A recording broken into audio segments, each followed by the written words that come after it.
Dans le 16e arrondissement de Paris, debout dans la salle de bal de cette somptueuse ambassade située avenue Foch, je ne ressentais pas seulement le poids des galons dorés sur les épaules de mon uniforme. Le véritable poids venait de cette arrogance silencieuse, gravée dans les murs depuis des siècles, qui rendait l'atmosphère de la salle irrespirable. Je m'appelle Léa Seydoux. Je suis vice-amiral dans la marine de la République française. En tant que chef du département des relations extérieures et des attachés militaires, ma mission ne consistait pas seulement à diriger des navires de guerre ou des manœuvres stratégiques, mais aussi à survivre dans ces champs de mines diplomatiques remplis de coupes de champagne et de sourires hypocrites. Ce soir-là, c'était une réception ordinaire du vendredi. Du moins, c'est ce que nous pensions. Dans un coin de la salle, juste sous l'énorme lustre en cristal, je faisais tourner doucement le verre d'eau minérale que je tenais à la main. Je ne buvais pas d'alcool. Je n'en buvais jamais quand j'étais en service. Mon esprit devait être aussi vif qu'un couteau, aussi clair qu'un radar. J'observais la foule autour de moi. Dames diplomates, des attachés militaires, des officiers du renseignement et leurs épouses parfumées de parfums coûteux. Tout le monde jouait un rôle. Tout le monde portait un masque. Je portais l'un des uniformes de soirée les plus officiels de la marine. Du tissu bleu foncé, presque noir, orné de boutons dorés.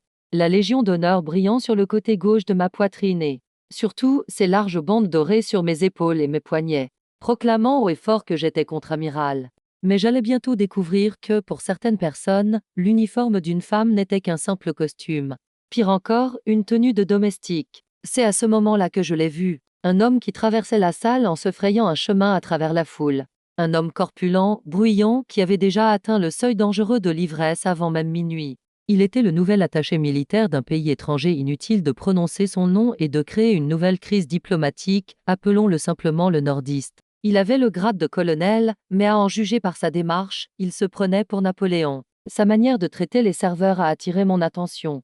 Il avait failli renverser un plateau et, au lieu de s'excuser, il avait crié sur une jeune serveuse parce que son français était mauvais. À ce moment-là, une petite voix m'a dit « Ton chemin va croiser celui de cet homme, Léa, et cette rencontre ne sera pas agréable. Je fais toujours confiance à mon instinct. Il ne m'a jamais trompé, ni en mer ni sur terre. Si vous avez déjà eu l'impression, ne serait-ce qu'une seule fois dans votre vie, de déranger quelqu'un par votre simple présence ou votre attitude, n'oubliez pas de vous abonner à notre chaîne et d'activer les notifications, car cette histoire est celle de tous ceux qui refusent de se taire. » L'homme, brandissant son verre de whisky vide, se dirigea vers le coin tranquille où je me tenais. Ses yeux balayaient la salle, mais son regard était vague. Il cherchait simplement quelque chose ou quelqu'un à servir. Je me suis légèrement redressé, conformément au protocole. Après tout, c'était un officier d'un pays allié. Hiérarchiquement, il était d'un rang inférieur au mien, mais la courtoisie diplomatique m'obligeait à lui faire un léger signe de tête. J'ai attendu qu'il croise mon regard. Je me suis préparé à le saluer comme un collègue, un militaire. Il s'est arrêté à 3 pas de moi. Il a regardé mon visage, puis mes épaules, puis à nouveau mon visage. Mais il y a une différence énorme entre regarder et voir. Il ne m'a pas vu. Il n'a pas vu mon uniforme parfaitement coupé, les médailles sur ma poitrine. Mon grade obtenu au prix de nombreuses années d'efforts. Son cerveau, embrumé par l'alcool et imprégné d'une arrogance grossière, a établi une équation simple, femme plus coin plus posture sérieuse serveuse. Cette équation était l'erreur mathématique qui allait causer sa perte. Il a tendu le verre vide qu'il tenait à la main jusqu'à mon nez. Les glaçons dans le verre ont cliqueté. Son haleine sentait le whisky cher mais mauvais. Son visage arborait cette expression dégoûtante qu'un maître a lorsqu'il regarde son esclave. Et, dit-il, sa voix était aussi rude que le bruit d'un marteau frappant la pierre. Apporte-moi un whisky. Dépêche-toi. Avec des glaçons. Le temps s'est arrêté. Vraiment. Le bruit de la salle, le son des violons, les rires. Tout s'est soudainement étouffé, comme si j'avais plongé sous l'eau. Il ne restait plus que ma respiration et le sang qui coulait soudainement froid dans mes veines. On pourrait appeler cela un choc. Mais ce n'était pas le cas. C'était une sensation familière. Ce moment de paralysie que j'ai vécu à maintes reprises au cours de ma carrière. Les regards interrogateurs lorsque j'entrais dans une salle de réunion, qui va faire le café?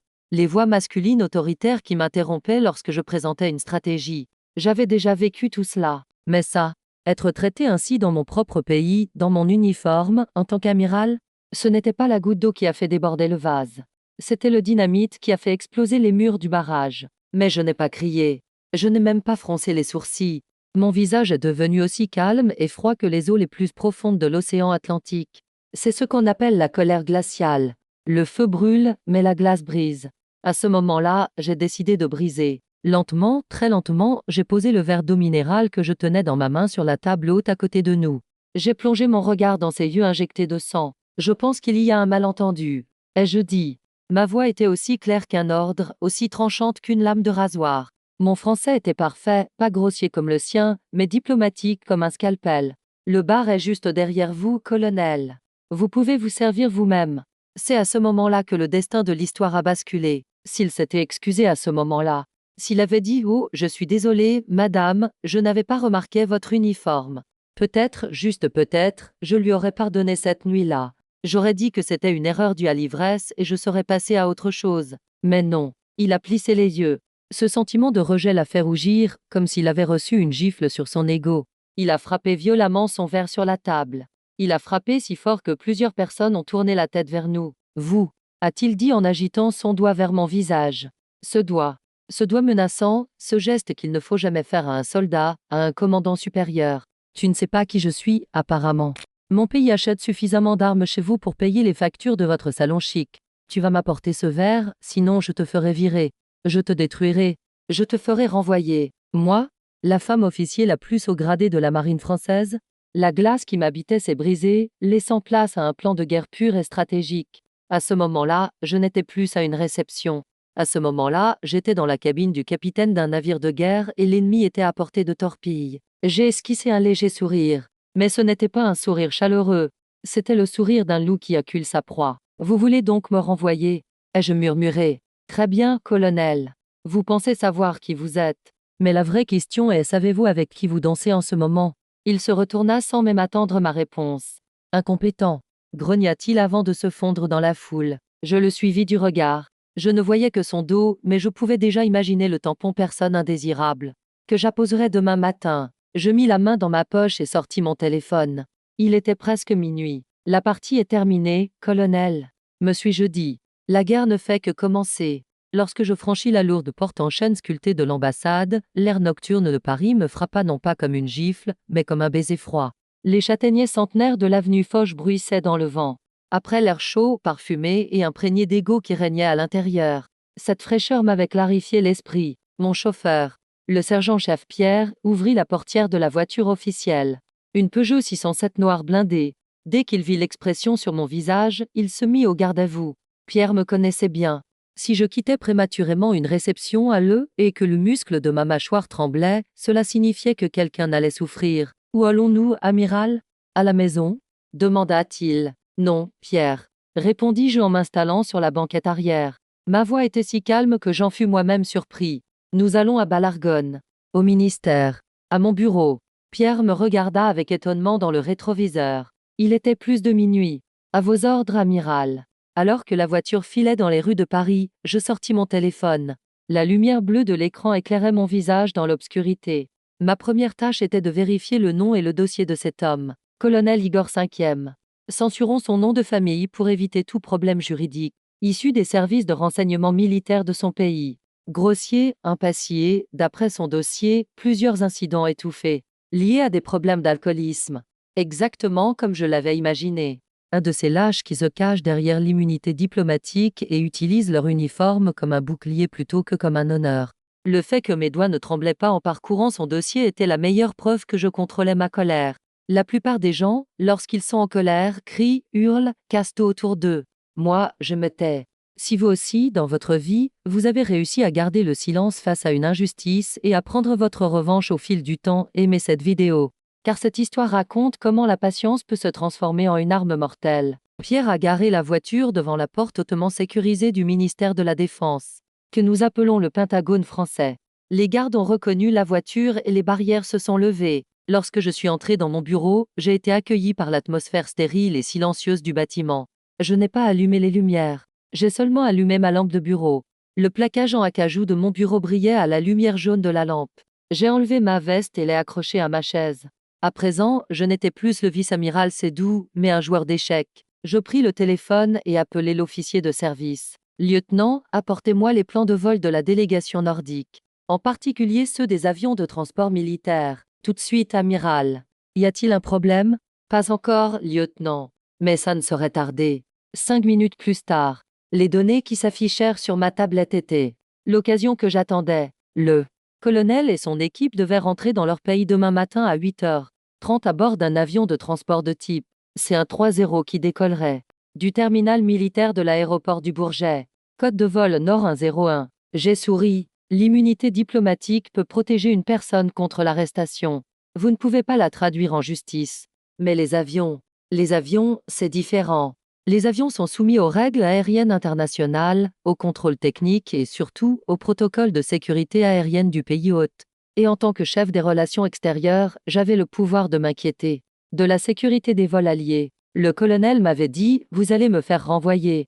Il avait confondu mes pouvoirs avec ceux d'un serveur. J'allais maintenant lui montrer à quel point la signature d'un contre-amiral pouvait avoir du poids. À partir de la ligne spéciale sur la table, j'ai appelé un ancien camarade de promotion du commandement logistique de l'armée de l'air, le colonel Renard. Renard n'aimait pas être appelé au milieu de la nuit, mais quand il a vu que c'était moi, il a répondu dès la deuxième sonnerie. « Léa, à cette heure-ci, il y a une guerre ?»« Pas encore, François. » répondis-je d'une voix douce mais ferme.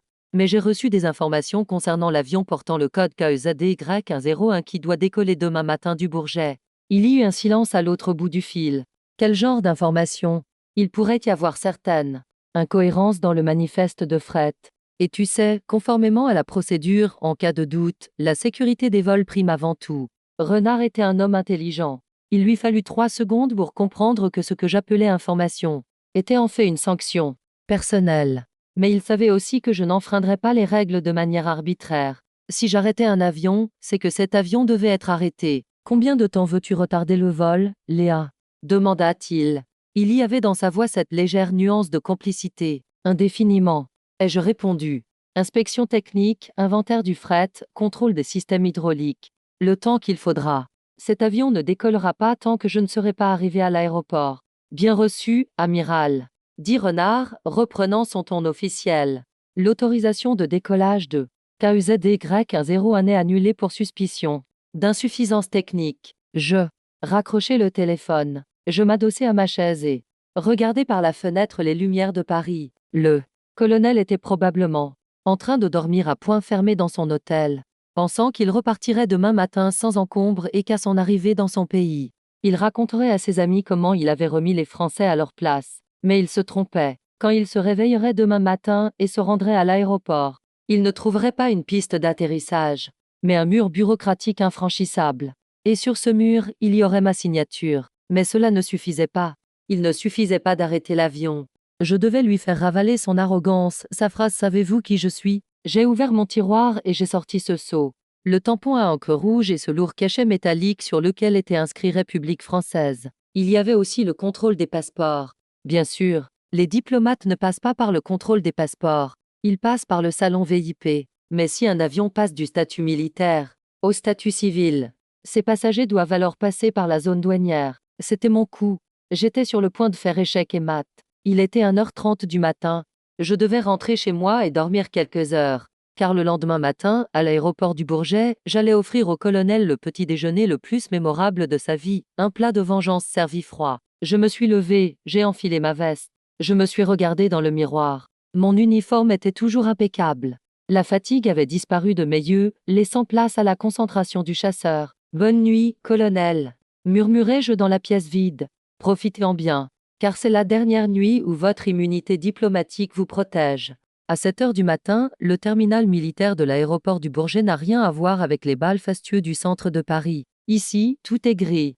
Les pistes en béton sont grises, le ciel est gris et, à 7h matinale, les visages des gens sont gris. Je me trouvais dans un bureau privé au 2e étage du salon VIP, face à la piste. Je n'avais pas allumé la lumière. La pâle lumière bleutée du matin suffisait à éclairer la pièce. J'avais une tasse en porcelaine à la main, mais le café qu'elle contenait était froid depuis longtemps. Je ne buvais pas.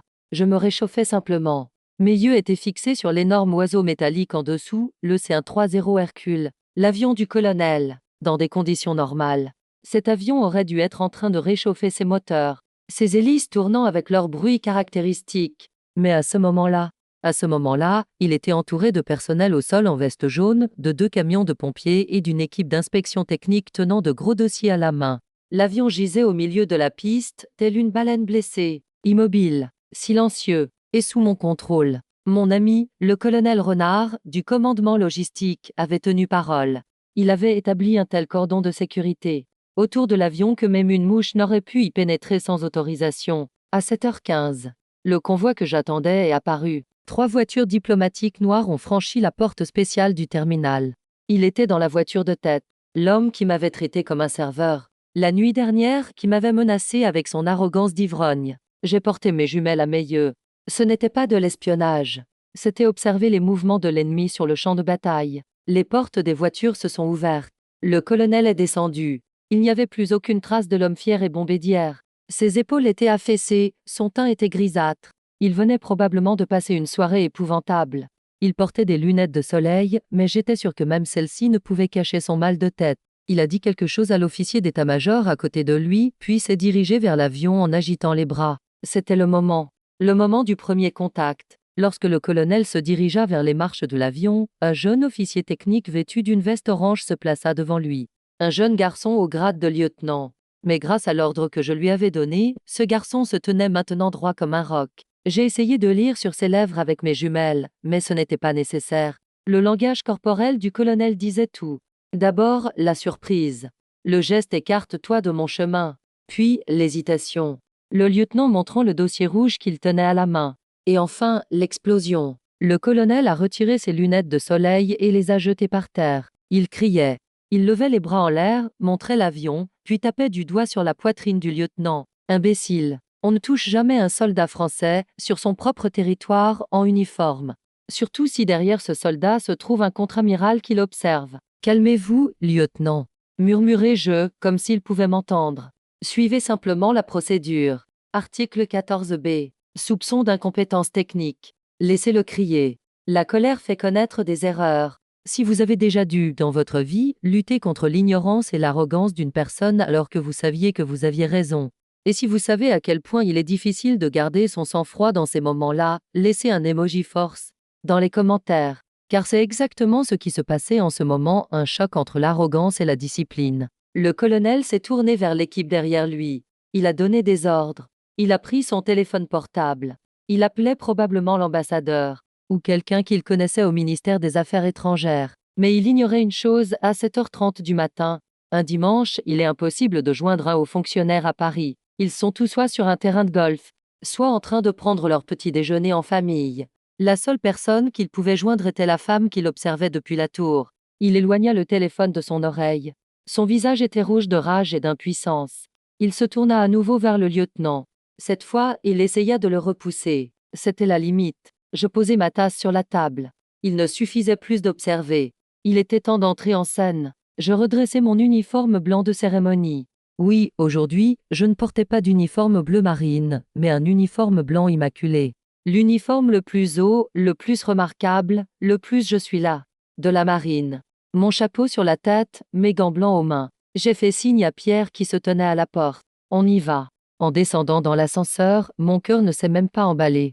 Au contraire, il a ralenti. C'était le pouls du chasseur. Lorsque nous avons franchi la porte du terminal pour rejoindre la piste, le vent a légèrement soulevé mes jupes et ma veste. Le colonel et son équipe se trouvaient à environ 100 mètres devant nous. Les cris et les hurlements continuaient. Pierre marchait à mes côtés, silencieux comme une ombre. Le cliquetis de mes talons sur le béton annonçait l'arrivée d'une tempête.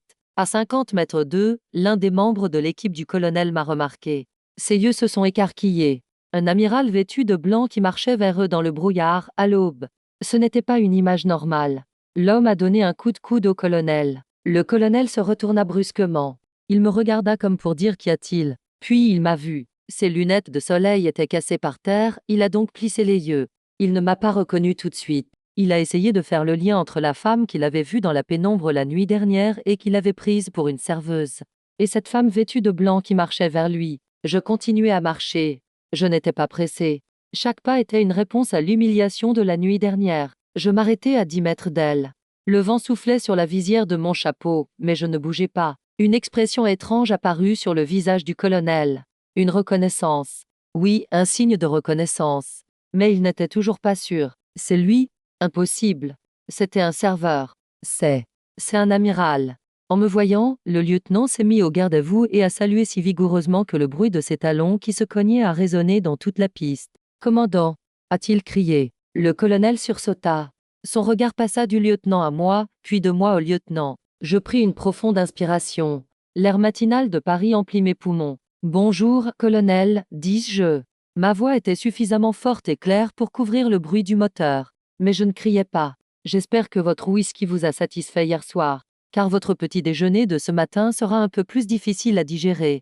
Le changement de couleur sur le visage du colonel était une transition que vous ne verriez pas sur la palette d'un peintre. Du rouge au violet, du violet à ce gris mort. Au moment où il a compris que la femme qui se tenait devant lui était la serveuse, qu'il avait réprimandée et humiliée la nuit dernière, j'ai presque pu entendre les rouages de son cerveau grincer. Vous, dit-il. Sa voix était cassée. Sa gorge était sèche. Il ne restait plus rien du lion rugissant de la veille, seulement un chat pris au piège. Vous êtes cette femme. C'est une définition incomplète, colonel. Dis-je en joignant mes mains gantées derrière mon dos. Je restai immobile. Je suis la vice-amiral Léa Seydoux. Je suis chef du département des relations extérieures. Et plus important encore, je suis responsable de la sécurité de cette piste sur laquelle vous vous trouvez actuellement, du terminal que vous voyez derrière moi et de l'avion dans lequel vous essayez de monter. Le colonel déglutit. Son regard se posa sur les insignes sur mes épaules et les décorations sur ma poitrine. En tant que militaire, il savait très bien ce que ces symboles signifiaient. 5 étoiles. C'était bien au-dessus de son grade. Hiérarchiquement, il aurait dû se mettre au garde à vous et saluer. Mais son orgueil le lui interdisait. Son mécanisme de défense se mit en marche, l'attaque. C'est scandaleux, s'écria-t-il, reprenant son ton agressif. Mais cette fois, sa voix tremblait. Je bénéficie de l'immunité diplomatique. Vous ne pouvez pas immobiliser mon avion. J'ai appelé l'ambassadeur, il sera là dans quelques instants. Je vais vous détruire. Ce que vous faites est un crime international. J'ai souri. J'attendais ce moment. Je n'ai pas arrêté votre avion, colonel, dis-je en gardant un ton glacial et professionnel. Votre avion a été soumis à un contrôle technique en raison d'une incohérence suspecte dans le manifeste de fret. C'est la procédure standard. Votre sécurité est notre priorité absolue. Il remarqua mon ton sarcastique, mais ne put le prouver. Quelle incohérence? C'est absurde. Peut-être, répondis-je en haussant les épaules. Mais tant que l'inspection ne sera pas terminée, ce qui peut prendre plusieurs jours, cet avion ne décollera pas. Et comme le statut du vol est passé de militaire à inspection civile, vous et votre équipe n'êtes plus considérés comme des passagers en transit. Le colonel marqua une pause. Il essayait de comprendre où je voulais en venir. C'est-à-dire, dit-il entre ses dents. Donc, dis-je en m'approchant d'un pas, vous devez quitter la zone de sécurité de l'aéroport et vous rendre au terminal général. Et pour cela, vous devez passer le contrôle des passeports. Je suis diplomate. Je ne passerai pas le contrôle des passeports. Sur le territoire français, tout le monde présente son passeport pour entrer dans un terminal civil, colonel. Sans exception. Je me suis retourné et j'ai fait signe à Pierre. Pierre a apporté la petite table à tampon portable qu'il tenait à la main et l'a placée au milieu de la piste, entre moi et le colonel. Ce fut le moment le plus dramatique de la scène. Au milieu du vent, à l'ombre d'un avion gigantesque, une petite table et le lourd tampon métallique posé dessus. Votre passeport, s'il vous plaît. Ai-je dit. J'ai désigné la table de la main. Le colonel a regardé autour de lui. Son équipe avait baissé la tête. Les lieutenants, les soldats, tous étaient impuissants face à un homme du rang d'amiral. Il n'avait nulle part où s'enfuir. D'une main tremblante, il sortit de sa poche le passeport diplomatique bleu marine. Il le jeta sur la table. Tenez, regardez. Que pouvez-vous faire? J'ai un visa, j'ai l'immunité. Je pris le passeport. Je tournai lentement les pages. J'arrivai à la page où se trouvait sa photo. Son regard arrogant de la nuit dernière était visible même sur la photo. Vous savez, colonel, dis-je sans quitter le passeport des yeux, hier soir, vous m'avez dit que je ne savais pas qui vous étiez. Vous aviez raison. Je ne savais pas qui vous étiez. Mais j'ai vu ce que vous êtes. Vous êtes quelqu'un de grossier, d'irrespectueux et incapable de porter le poids de votre uniforme. J'ai sorti mon stylo à plume de la poche intérieure de ma veste, puis j'ai ouvert le tampon spécial à encre rouge qui se trouvait sur la table. L'immunité diplomatique vous protège de l'arrestation, colonel. Mais elle ne vous protège pas des conséquences d'avoir insulté un amiral français. Je pris dans ma main ce lourd tampon métallique. Je connaissais par cœur l'inscription qui y figurait « PRSONA non GRATA », personne indésirable. Ce cachet est le arrêt de mort de la carrière d'un diplomate. Celui qui le reçoit ne peut plus jamais entrer dans ce pays. Il est inscrit à son casier. Il est déclaré indésirable, même dans son propre pays. Sa carrière est terminée. J'ai brandi le seau en l'air. Vous ne pouvez pas faire ça, a murmuré le colonel. Ses yeux reflétaient une peur sincère. Regardez, ai-je dit, et j'ai apposé le tampon de toutes mes forces sur la page immaculée du passeport. BAM, Dans le silence de la piste, le bruit du tampon résonna comme un coup de feu. Je lui rendis son passeport. Sur la page, 3 mots brillaient à l'encre rouge fraîche, PRSONA non GRATA. Félicitations, colonel. Ai-je dit. Vous êtes désormais indésirable en France. Vous avez 24 heures. Et comme votre avion ne décollera pas, je vous conseille de trouver une bonne agence de voyage. Il reste peut-être encore des places en classe touriste. Si vous avez déjà vécu dans votre vie ce moment de victoire où, malgré ceux qui vous disaient vous n'y arriverez pas, vous avez réussi et leur avez prouvé qu'ils avaient tort, partagez cette vidéo. Car la victoire grandit lorsqu'on la partage. Le colonel était resté figé, les yeux rivés sur son passeport. Je me suis retourné. Pierre, partons. Ai-je dit. Je n'ai pas encore pris mon petit déjeuner. Derrière moi, j'ai commencé à marcher, laissant derrière moi le bruit d'une carrière qui s'effondrait. Mais ce n'était pas encore fini. Ce n'était que la première mi-temps. Il était maintenant temps de faire payer la facture de cette panne technique. Alors que le béton gris de l'aéroport du Bourget s'éloignait derrière nous, Pierre m'a regardé dans le rétroviseur. Son visage arborait un soupçon de sourire, dans la mesure où la discipline militaire le permettait. Nous retournons à Paris, amiral. Directement au ministère? Non, Pierre, répondis-je en appuyant ma tête contre le siège en cuir. Passe d'abord à la boulangerie. J'ai envie d'un croissant. Bien chaud. Après avoir détruit un empire, on a faim. Alors que je profitais du matin parisien depuis le siège arrière, je passais en revue dans ma tête ce que le colonel était en train de vivre à cet instant précis. Ce n'était pas une supposition, mais le déroulement inévitable du scénario que j'avais écrit. À ce moment-là, lui et son équipe devaient sortir du terminal militaire et se diriger vers le terminal civil. Il n'y avait pas de minibus VIP noir pour les transporter, car ces minibus sont réservés aux délégations diplomatiques, pas aux personnes indésirables. Avec leurs valises à la main, ils devaient parcourir à pied les 2 kilomètres qui les séparaient, en faisant crisser leurs chaussures en cuir verni sur le bitume. Et le véritable choc allait commencer à l'entrée du terminal civil. Mon téléphone a vibré. C'était le commissaire Lavant, directeur de la sécurité de l'aéroport. Un vieil ami. Amiral. Dit Lavant. Sa voix était joyeuse. Il y a une situation intéressante ici. Un groupe de soldats étrangers crie et hurle au comptoir des billets. Le passeport du chef du groupe porte un nouveau tampon persona non grata. Le système a automatiquement émis une alerte risque pour la sécurité nationale. Je souris. Suivez la procédure, commissaire. Un risque et un risque. Compris.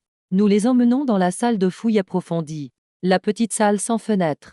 Celle dont la climatisation est en panne. Excellent choix. Ai-je répondu. À quelle heure est leur vol? Le premier vol régulier est à 15 heures, et il n'y a que des places en classe économique. J'ai raccroché. Réfléchissez. L'homme qui m'avait demandé hier soir de lui apporter un whisky se trouvait maintenant dans une pièce sans air, ayant retiré ses chaussures et sa ceinture, attendant qu'un agent de sécurité le fouille. Son immunité diplomatique s'était évaporée avec le tampon que j'avais apposé sur son passeport. Il était désormais un criminel potentiel, une menace pour la sécurité. Si vous aussi vous croyez que l'arrogance peut réduire un homme à l'humiliation, enregistrez cette vidéo. Car ce que vous allez entendre dans quelques instants est la plus douce des vengeances de la bureaucratie. Pierre a arrêté la voiture devant une boulangerie réputée de l'avenue de l'Opéra. En entrant, l'odeur du pain frais a effacé celle de la poudre à canon et du kérosène. J'ai pris un café et 2 croissants. L'un était pour Pierre. Lorsque nous sommes retournés à la voiture, mon téléphone a de nouveau sonné. Cette fois, le numéro était privé. Secrétaire d'État aux Affaires étrangères. C'était l'appel gestion de crise que j'attendais. J'ai pris une profonde inspiration, j'ai donné à ma voix ce ton professionnel qui disait tout est sous contrôle. Et j'ai décroché. Amiral Sédou, a dit le secrétaire. Sa voix était tendue mais respectueuse. Léa, que se passe-t-il? L'ambassade a bloqué notre ligne. Ils affirment que leurs attachés militaires ont été pris en otage, que leur avion a été saisi et qu'ils sont traités comme des terroristes. Ils s'apprêtent à envoyer une note diplomatique. J'ai croqué dans mon croissant. Monsieur le secrétaire général, dis-je d'une voix calme, il n'y a pas de prise d'otage. Nous avons détecté un risque technique grave lié à la sécurité du fret dans l'avion cargo de notre allié. En tant que contre-amiral, je ne pouvais pas laisser cet avion exploser dans le ciel de Paris, n'est-ce pas? C'est ma responsabilité. Le secrétaire d'État marqua une pause. Les raisons techniques l'emportaient toujours sur les objections diplomatiques. Personne ne voulait mettre la sécurité en danger. Et l'attaché? Vous avez tamponné son passeport? Ah, lui? Mon ton innocent était digne d'un Oscar. Au cours des procédures de sécurité, son comportement menaçant et agressif envers un haut commandant de la marine française, c'est-à-dire moi-même, a été consigné dans un procès-verbal. Règle de courtoisie diplomatique, article 4. Menacer un amiral français de devant tout le monde ne relève malheureusement pas d'un comportement amical. J'ai donc utilisé mes pouvoirs. Il y eut un silence à l'autre bout du fil. Le secrétaire lisait entre les lignes. Lui aussi savait qu'aucun diplomate français n'accepterait que son amiral soit humilié par un étranger ivre. Je comprends, dit le secrétaire d'État d'une voix plus douce. Donc, contrainte technique et atteinte à la sécurité personnelle. Exactement, monsieur. Dès que l'inspection de l'avion sera terminée, ce qui pourrait prendre plusieurs semaines, il sera renvoyé. Quant au colonel, je pense qu'il profite actuellement de l'aviation civile. Très bien, Léa, dit le secrétaire. Je l'entendis rire doucement. Je leur ferai savoir que les procédures ont été scrupuleusement respectées. Mais la prochaine fois, veuillez apposer le tampon avec un peu moins d'encre. Je raccrochai le téléphone. La crise était résolue. Ou plutôt, elle avait été gérée. Le colonel était désormais seul.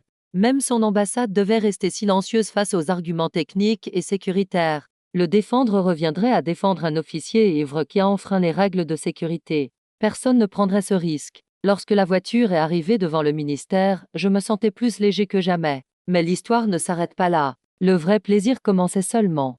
Car lorsque le colonel rentra dans son pays, les surprises qui l'attendaient allaient faire passer la salle de fouille de l'aéroport pour des vacances de luxe. Je n'avais pas seulement tamponné son passeport. J'avais également marqué son dossier professionnel. Et mon réseau militaire international tournait beaucoup plus vite que les hélices de cet avion. Le lendemain, à 14 heures, heure de Paris, dans mon bureau au ministère, je regardais le monde défiler sur les 3 écrans devant moi. Il n'y avait plus la même effervescence que la veille sur mon bureau. Il n'y avait qu'une tasse de tisane et un mince dossier portant la mention top secret. Sur la couverture du dossier figurait le blason du pays du colonel, l'avion civil transportant. Le colonel et son équipe avaient atterri dans la capitale du pays nordique environ 3 heures plus tôt. Je savais que leur départ de Paris avait été mouvementé. Ils avaient été placés dans les sièges les plus reculés de la classe économique, juste à côté des toilettes. 4 heures de vol dans ces sièges étroits. Et d'après ce que j'ai entendu, il y avait un groupe de lycéens à bord. Un groupe bruyant, excité et qui ne se taisait jamais. Pour le colonel, c'était le premier cercle de l'enfer. Mais le véritable enfer l'attendait à l'endroit où il avait atterri. Sur mon écran sécurisé, un message marqué code bleu clignotait. Le message provenait de l'attachée militaire française dans la capitale de ce pays. Donc de mes hommes. J'ai ouvert le message, la cible a atterri. Le comité d'accueil est hors norme.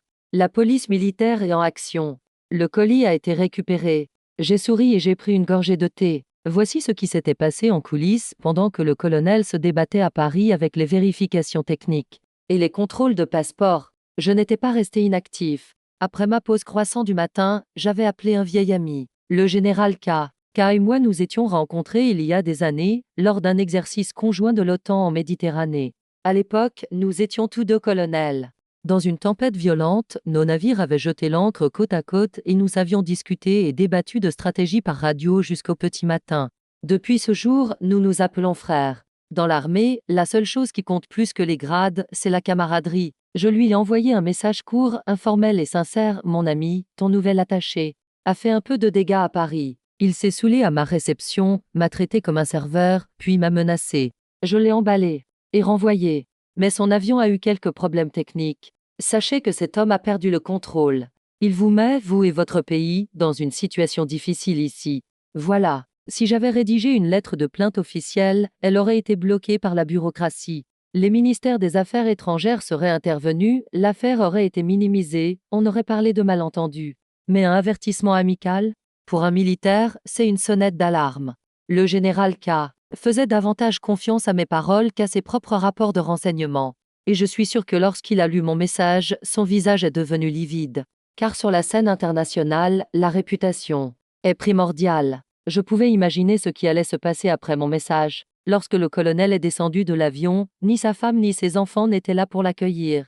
Il n'y avait pas non plus de fanfare militaire pour l'accueillir. À la porte de l'avion, l'équipe de police militaire de ce pays l'attendait. Si vous aussi vous croyez que dans la vie, on récolte ce que l'on sème, et que cela finit par arriver à tout le monde, aimez cette vidéo. Car la justice arrive parfois tard, mais lorsqu'elle arrive avec ses bottes militaires, elle frappe très fort. J'ai examiné les détails de mon rapport de renseignement. Le colonel avait été interpellé par la police de son propre pays, alors qu'il passait le contrôle des passeports, dans le terminal civil.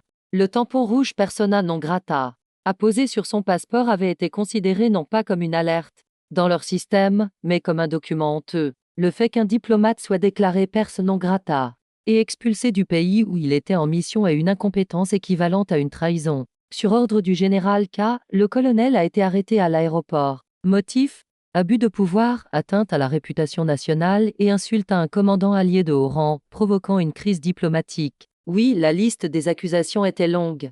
Le colonel était probablement dans la salle d'interrogatoire du procureur militaire à ce moment-là. Mais je voulais juste un verre.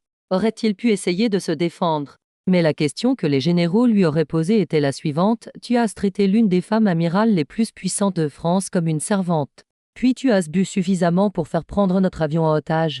Mon téléphone sonna. C'était le général K. J'ai pris une profonde inspiration. J'ai ajusté le ton de ma voix pour qu'il soit désolé mais professionnel. Général, dis-je en français. Je suis heureuse de vous entendre, Léa, dit le général. Sa voix était fatiguée et embarrassée. Je te présente mes excuses pour cet idiot. J'ai lu les rapports. Ce qu'il a fait est inacceptable. Ce n'est pas grave, mon ami, ai-je répondu. Il y a des brebis galeuses dans toutes les armées. L'important, c'est de garder le panier propre. Quant à l'avion, ne vous inquiétez pas, je vais accélérer les investigations. Vous récupérerez votre avion d'ici quelques jours. Je me fiche de l'avion, Léa, dit le général d'un ton sévère. Ce qui m'importe, c'est notre honneur. La carrière de cet homme est terminée. Je tiens à ce que tu le saches. On prépare actuellement le conseil de guerre pour lui retirer ses galons. C'est une décision juste. Dis-je. Lorsque je raccrochai le téléphone, le silence de ma chambre me sembla encore plus agréable. C'était ça. La vengeance, ce n'était pas seulement apposer un tampon sur un passeport. La vengeance, c'était aussi mettre le feu au port où cette personne pouvait trouver refuge. J'étais à Paris, et lui, à des milliers de kilomètres de là, dans son quartier général, était interrogé par ses propres supérieurs. Et tout cela à cause d'un verre de whisky et d'une immense arrogance. Mais l'histoire ne s'arrêtait pas là. La fin de sa carrière militaire était une chose. Mais qu'en serait-il des autres domaines sacrés? De la vie du colonel? Sa famille? Ses biens?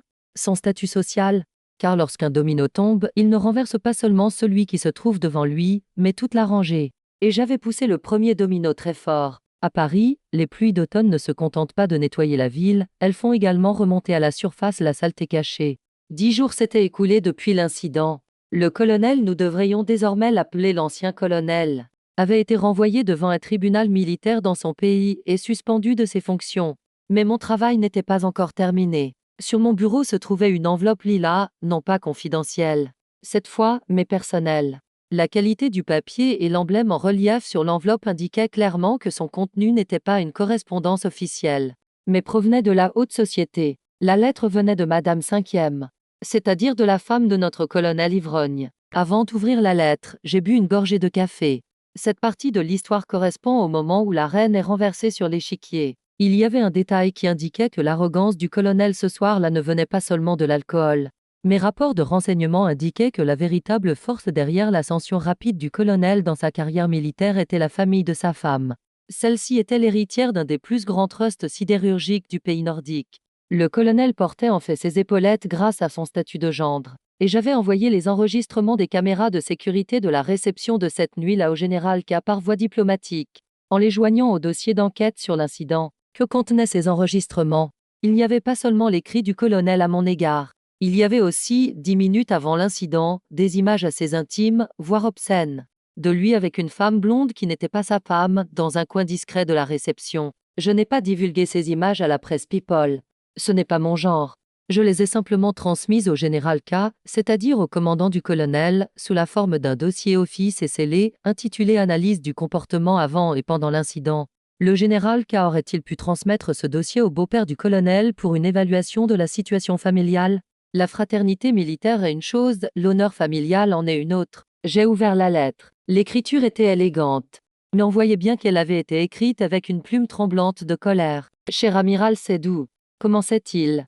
Je n'attends pas d'excuses pour l'impolitesse de mon mari, car il serait honteux pour moi de m'excuser en son nom. Cependant, je tiens à vous faire savoir que grâce à cette honte internationale qu'il a infligée à ma famille et à moi-même, et grâce aux preuves d'infidélité que vous avez mises sous mes yeux, dans votre dossier, le voile qui me couvrait les yeux est tombé. Je souris en poursuivant ma lecture. J'ai déposé la demande de divorce ce matin. Les avocats de ma famille ont invoqué les clauses atteintes à la réputation publique et infidélité. Du contrat de mariage. Igor a perdu non seulement son grade D, mais aussi sa maison, sa voiture et l'accès à ses comptes bancaires à compter d'aujourd'hui. Je ne lui ai laissé que ces whisky qu'il aime tant. J'espère qu'il trouvera un endroit où les boire. J'ai plié le papier et les posé sur la table. Voilà ce qu'était le karma extrême. Cet homme m'avait traité comme un serveur. À présent, il se retrouvait littéralement à la rue. Les costumes coûteux qu'il avait achetés avec l'argent de sa femme allaient désormais être trop grands pour lui car il avait perdu toute la puissance qui se dégageait de ses épaules. Si vous aussi, vous croyez qu'il faut non seulement couper la branche, mais aussi arracher l'arbre de ses racines pour se venger d'une injustice, écrivez solution radicale dans les commentaires. Car parfois, la miséricorde est une trahison à la justice. J'ai pris mon téléphone et j'ai envoyé un autre petit message au général K. J'ai reçu la lettre. Madame 5e semble très déterminée. J'espère que notre vieil ami dispose d'un logement militaire où séjourner. La réponse est arrivée 2 minutes plus tard malheureusement, Léa. Comme il a été renvoyé de l'armée, il a perdu son droit au logement. D'après ce que j'ai entendu, il déménage chez sa mère, dans cette petite ville. Chez sa mère, dans une petite ville, loin des lumières de Paris, des réceptions luxueuses, de l'immunité diplomatique. Retour dans son ancienne chambre chez sa mère. Ce n'était pas un effondrement, mais un retour à zéro. Je me suis levée et j'ai regardé Paris par la fenêtre. La pluie avait cessé. Dans le ciel, un faible rayon de soleil perçait à travers les nuages gris. La justice, me suis-je dit. Elle vient parfois d'un coup d'épée, parfois d'une demande de divorce. Mais l'histoire ne s'arrêterait pas là, car les hommes comme le colonel ne restent pas silencieux lorsqu'ils touchent le fond. Ils font un dernier effort, une dernière attaque. Et j'attendais ce dernier coup, car je savais qu'un homme désespéré est l'homme le plus dangereux. Lorsque les gens sont acculés, ils font deux choses, soit ils se rendent, soit ils attaquent. Mais lorsqu'un homme narcissique est acculé, il choisit une troisième voie, il tente de déformer la réalité. L'ancien colonel, assis tranquillement dans la petite chambre de la maison de sa mère, n'a pas accepté son sort. Le dernier sursaut que j'attendais est arrivé exactement 3 semaines plus tard, dans une émission matinale bon marché intitulée Confession, diffusée sur une chaîne satellite internationale. Je prenais mon petit déjeuner chez moi, à Paris, ce dimanche matin. La télévision n'était pas allumée, mais mon téléphone n'arrêtait pas de sonner. Les messages affluaient. Amiral, avez-vous vu ça? Léa, cet homme raconte n'importe quoi. Voulez-vous que nous intervenions? J'ai allumé la télévision. Et il était là. L'ancien colonel était assis dans son fauteuil moelleux, dans le studio. Il portait un costume bon marché, il avait perdu ceux que sa femme lui avait achetés et regardait le présentateur avec une fausse émotion dans les yeux. Je suis une victime, disait-il d'une voix tremblante. Ce qui m'est arrivé à Paris n'est pas un complot politique. Cette femme, l'amiral Sédou, elle m'a fait des avances cette nuit-là. Oui, vous avez bien entendu. Elle m'a fait des avances. En tant que soldat marié et honorable, je l'ai repoussée. Et elle m'a détruit avec la rage d'une femme éconduite. Elle a fait arrêter mon avion, a fait tamponner mon passeport, a envoyé de faux documents à ma femme. J'ai posé doucement ma tasse de café sur la table. Je n'étais pas en colère. Je n'avais même pas la nausée. J'étais simplement stupéfait. Observer à quel point un homme peut s'enfoncer après avoir perdu son honneur était comme une expérience anthropologique. Le présentateur porta la main à sa bouche, feignant la surprise. Je n'en reviens pas. Donc toute cette crise diplomatique n'était en fait qu'une vengeance amoureuse. Exactement, a répondu l'ancien colonel en essuyant ses larmes de crocodile. J'étais simplement un homme fidèle à sa femme. J'ai souri. Fidèle? Les images de lui avec la secrétaire blonde de la réception n'avaient pas encore été divulguées au public, elles n'étaient parvenues qu'au général K et à sa femme. Le colonel pensait que ces images resteraient dans les dossiers secrets et ne seraient jamais rendues publiques. C'est pourquoi il mentait si facilement. Mais sa plus grande erreur était d'avoir porté atteinte à mon honneur personnel en répandant le mensonge selon lequel elle m'avait fait des avances. Ce n'était plus une affaire d'État ou une question de discipline militaire. C'était désormais une question de légitime défense. Si vous avez déjà rencontré, dans votre vie, des personnes sans scrupules qui vous ont calomnié pour couvrir leurs propres crimes et que vous avez ressenti à ce moment-là la sérénité que procure le fait de connaître la vérité, écrivez La vérité l'emporte dans les commentaires. J'ai pris mon téléphone. Je n'ai pas appelé le conseiller de presse. Je n'ai pas appelé mon avocat. J'ai appelé directement le chef de la sécurité de l'ambassade. Amiral? Jean, ai-je dit d'une voix calme. Les enregistrements des caméras de sécurité de la réception de cette nuit-là. Vous savez, l'angle salle de bal caméra 4. Il y avait une fonction d'enregistrement audio, n'est-ce pas? Oui, monsieur. C'est un nouveau système. Le son est d'une clarté cristalline. Bien. Envoyez l'enregistrement brut, c'est-à-dire non monté, cette séquence de 3 minutes, à la régie de la chaîne de télévision qui diffuse actuellement. Et ajoutez une petite note en bas conformément au principe de la diffusion, droit de réponse. Tout de suite, amiral? Maintenant? Avant que cet homme ne quitte le studio. 10 minutes plus tard, en direct. Alors que le présentateur s'apprêtait à poser une autre question au colonel, quelque chose lui fut chuchoté à l'oreille. Son visage changea d'expression. Chers téléspectateurs, l'ambassade de France nous a transmis une image très émouvante. Elle date de la nuit des faits. Nous sommes tenus de la diffuser car le droit de réponse s'applique. Le visage de l'ancien colonel est devenu livide. Quelle vidéo? A-t-il seulement réussi à dire? Et cette nuit l'a apparu sur l'écran géant. L'image était nette. Le son l'était encore plus. Le colonel titubant, ivre, venant vers moi. Maître mettant son verre sous le nez. Apporte-moi un whisky. Vite, criant-il. Mon refus poli. Et ces menaces, tu ne sais pas qui je suis. Je te ferai virer. Il n'y avait aucun flirt. Aucune drague. Il n'y avait qu'un tyran ivre et un amiral professionnel et glacial. Le studio est devenu glacial. Le présentateur s'est figé. Les spectateurs ont commencé à huer. L'ancien colonel, regardant son image à l'écran, a rapetissé, puis a disparu dans son fauteuil. Son propre mensonge, en direct, devant des millions de téléspectateurs, lui avait joué un mauvais tour. J'ai éteint la télévision. C'était un cas. Oh, mais pas seulement un cas. Oh, c'était aussi un suicide social. Il n'était plus seulement un soldat incompétent, ou un mari infidèle. Il était désormais un menteur. Certifié. Je me suis levé. Ma journée du dimanche pouvait encore être agréable. Les mensonges prennent l'ascenseur, me suis-je dit. Les vérités, elles, prennent les escaliers. Mais elles finissent toujours par atteindre le sommet. Mais cela ne s'arrêterait pas là. Je n'étais pas le seul à regarder cette émission. Les procureurs de ce pays la regardaient aussi. Et diffamer. En direct était une accusation formidable. À ajouter à son procès en cours devant le tribunal militaire. 3 mois après ce fiasco en direct, mes pas ne résonnaient pas dans les immenses couloirs du palais de justice de Paris, parce que je n'étais pas là. Je n'avais pas besoin d'y aller. Un amiral ne confère pas de statut à un calomniateur en se trouvant dans la même pièce que lui. À ma place, c'était l'équipe surnommée les requins, du cabinet d'avocats le plus impitoyable de Paris, qui était là. À ce moment-là, j'étais assis dans un petit café paisible au bord de la Seine, en train de boire mon café du matin. Sur la tablette devant moi, les transcriptions en direct du procès défilaient. Lorsque l'ancien colonel est arrivé au tribunal ce matin-là, il était méconnaissable. D'après les notes de mon avocat, ses cheveux et sa barbe étaient emmêlés, ses épaules affaissées et ses yeux avaient perdu toute trace de leur ancienne arrogance. Il n'y avait plus que de la peur. Une peur pure et simple, une peur économique. Car ce procès n'était pas seulement un procès pour diffamation, diffuser en direct une calomnie à l'encontre du vice-amiral d'un pays, allié de l'OTAN en disant qu'il m'avait dragué, et nuire à la réputation institutionnelle de la marine française. Mes avocats avaient calculé le montant des dommages-intérêts à l'aide d'une formule mathématique telle que la somme réclamée représentait 3 fois le salaire total que l'ancien colonel aurait pu gagner au cours de sa vie. Lorsque le juge a rendu son verdict, le message suivant est apparu sur l'écran de ma tablette: verdict coupable, diffamation aggravée et atteinte à la réputation publique. Sanction pénale, 18 mois d'emprisonnement. Dommages intérêts matériels et moraux, 250 000 euros. 250 000 euros. Ce chiffre ne signifiait rien pour moi. J'allais faire don de cette somme à la Fondation de la Marine, aux familles des soldats morts au combat. Mais pour l'ancien colonel, ce chiffre équivalait à une condamnation à mort. Il était sans le sou. Sa femme l'avait quitté et avait saisi ses comptes bancaires. Comme il avait été renvoyé de l'armée, il avait perdu sa pension de retraite. Il vivait désormais de la pension de retraite de sa mère. Mon téléphone a sonné.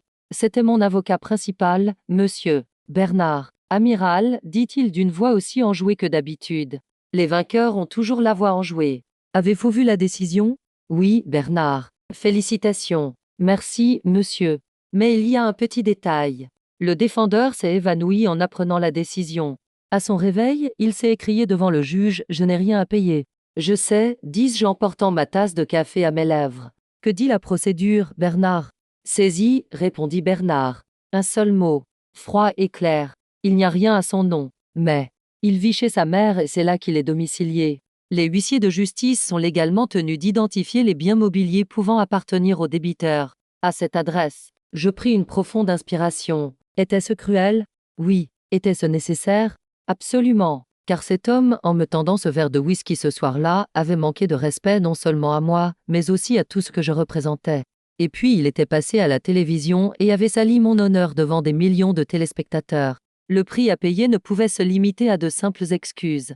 Faites ce qu'il faut, Bernard. Ai-je dit. Appliquez la loi. Si vous aussi vous croyez que la justice ne consiste pas seulement à avoir raison, mais aussi à obtenir gain de cause, partagez cette vidéo. Car la dissuasion est un meilleur professeur que la miséricorde. Les rapports du lendemain étaient encore plus dramatiques. Les huissiers s'étaient rendus dans la maison de cette petite ville. Les quelques biens qui restaient à l'ancien colonel, un vieil ordinateur portable, la montre de marque qu'il portait autrefois pour se donner de l'importance et quelques costumes, avaient été saisis. Mais le véritable désastre, c'était ce qui s'était passé dans cette petite ville. Les voisins avaient vu, le commerçant avait vu, sa mère avait vu, ce grand diplomate, ce colonel héros, avait été saisi, criblé de dettes et catalogué comme un menteur. Sa mort sociale était consommée. Plus personne ne lui adressait la parole. Ses anciens amis avaient bloqué ses numéros de téléphone. Dans son propre pays, il était traité comme un paria. Et pour moi, ce n'était qu'un dossier clos. Affaire numéro 1408 classée. J'ai rangé dans un tiroir le tampon persona non grata, qui se trouvait dans mon bureau. L'encre avait séché, tout comme la vie du colonel. Mais il restait une dernière partie à l'histoire, la renaissance des cendres. Mais pas la sienne, la mienne. La fin de mon parcours qui m'a rendu plus fort au milieu de ce chaos. Car à la fin de chaque guerre, le commandant vainqueur n'est pas connu pour son butin, mais pour l'héritage qu'il laisse derrière lui. Un an s'est écoulé depuis cet événement. Je me trouve actuellement dans la magnifique cour de l'école militaire de Paris, à la tribune. Devant moi, des centaines de jeunes aspirants officiers, qui représentent l'avenir du pays, m'écoutent au garde à vous. Mon uniforme a changé. Je n'ai plus 3 étoiles sur les épaules, mais 4. La semaine dernière, j'ai été promue au grade d'amiral, par décret présidentiel. Je suis la première femme à atteindre ce grade dans l'histoire de la marine. Et, ironiquement, lors de l'enquête de sécurité menée dans le cadre de ma promotion, l'une des notes les plus élogieuses de mon dossier était la suivante: son attitude intransigeante dans la défense de l'honneur national et de la hiérarchie militaire. Ainsi, l'incident au cours duquel ce colonel ivre m'a menacé de me faire renvoyer a en fait été l'un des échelons de mon ascension. En regardant les jeunes depuis la tribune, j'arrive à la fin de mon discours. N'oubliez pas, dis-je, ma voix résonnant dans la cour. Le grade, ce ne sont pas les étoiles sur vos épaules. Le grade, c'est votre caractère qui reste lorsque ces étoiles sont retirées. Si vous tirez votre force uniquement de votre uniforme, vous n'êtes rien une fois que vous l'avez retiré. Mais si vous tirez votre force de votre caractère, où que vous soyez dans le monde, personne ne peut vous ignorer. À la fin de mon discours, les applaudissements sont bien plus sincères et puissants que les toasts de la soirée. Après la cérémonie, alors que je me dirige vers ma voiture officielle, Pierre m'ouvre la porte. Félicitations, amiral. C'était un discours formidable. Merci, Pierre. Une fois dans la voiture, je consulte les résumés habituels des renseignements sur mon téléphone. Et je vois une dernière mise à jour dans mon dossier intérêt personnel. Ancien colonel. Vous vous posez la question, n'est-ce pas? Que lui est-il arrivé? Le rapport est court et clair. Il n'a pas pu rester dans la ville de sa mère. La honte et les dettes l'ont rattrapé. Aujourd'hui, loin de la capitale de son pays, il travaille comme gardien de nuit dans un entrepôt logistique situé dans une zone industrielle. Il n'a pas d'uniforme. Il porte seulement un gilet de sécurité gris. Et savez-vous quelle est une partie de son travail? Apporter du café aux chauffeurs de camions qui viennent à l'entrepôt. Karma est un juge doté d'un sens de l'humour. Celui qui ordonnait autrefois à un amiral de lui apporter à boire gagne désormais sa vie en apportant du café aux autres. Je ne suis pas triste pour lui. Il a fait son choix. Il a fait passer son orgueil avant son honneur. Et la vie lui a donné la plus grande des leçons: plus tu montes haut, plus ta chute sera dure si tu ne respectes pas le sol sur lequel tu marches et les gens qui t'entourent. Alors que la voiture roule le long de la Seine, j'abaisse légèrement la vitre. Je respire l'air de Paris. Cette histoire n'était pas seulement une histoire de vengeance. C'était l'histoire de femmes que l'on croyait invisibles, mais qui étaient en réalité très fortes. C'était une réponse à ceux qui considèrent la gentillesse comme une faiblesse. Et c'était la victoire de ceux qui, à ceux qui leur demandaient sais-tu qui je suis, répondaient c'est toi qui vas découvrir qui je suis. Je m'appelle Léa Seydoux. Et je suis là, visible, forte et indispensable. Si vous vous êtes reconnu dans cette histoire, si vous avez déjà été méprisé par quelqu'un et que vous avez répondu silencieusement attends un peu, c'est maintenant à vous de jouer. Écrivez votre propre histoire, imprimez votre propre marque. Et ne laissez jamais, au grand jamais, personne vous reléguer en classe touriste. Votre place est dans le cockpit. Si vous avez aimé cette série, partagez-la avec vos amis qui souhaitent satisfaire leur sens de la justice. Et n'oubliez pas, à bientôt dans la prochaine histoire, abonnez-vous à la chaîne.